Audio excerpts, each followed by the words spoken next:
ہمارے محلے میں ایک عجیب واقعہ ہوا. ایک صاحب کی ڈیتھ ہوئی, قبر میں نا لمبے تھے وہ, تو ان کی جب قبر تیار ہوئی ہے تو گورکن نے کہا یار یہ ایک بندے کو بلایا, ہٹا کٹا فٹ فاٹ بالکل. اچھا وہ بندہ کیا کرتا تھا, ہمارے امام صاحب جمعے میں دعا مانگ رہے ہوتے تھے, وہ اٹھ کے چلا جاتا تھا, کہہ رہے ہیں کوئی نہیں قبول ہونے والی ہے, ایسے نا تھوڑا سا ریکارڈ بھی لگاتا تھا امام صاحب کا, کہہ رہے ایسے ہی تو مانگتے رہتے ہیں مولوی لوگ. نماز پڑھنے آتا تھا لیکن اس طرح کی بات نہیں کرتا تھا.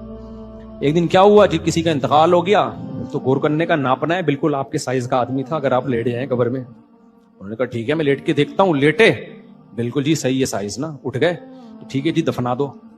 اللہ کی قدرت, جن کو دفنانا تھا نا ان کے گاؤں سے فون آ گیا, ہم نے یہاں نہیں دفنانا, گاؤں بھیج دو. اور ان کو ہارٹ اٹیک ہو گیا اسی دن. اس کی وجہ سے نہیں, خوف کی وجہ سے نہیں, ویسے ہی اسی قبر میں اگلے دن ان کو دفنایا ہے. اب بتاؤ کوئی سوچ سکتا ہے کہ یار جس قبر کو ناپنے کے لیے میں لیٹ رہا ہوں کل رات میری اسی قبر میں گزرے گی؟ کوئی تصور ہو سکتا ہے؟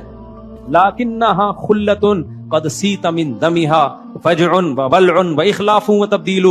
حضرت کعب بن زہیر کہتے ہیں یہ دنیا ایسی چیز ہے, اس کی گھٹی میں بے وفائی اور جھوٹ گھول کے پلا دیا گیا ہے. یہ دکھاتی کچھ ہے, حقیقت کچھ اور ہے.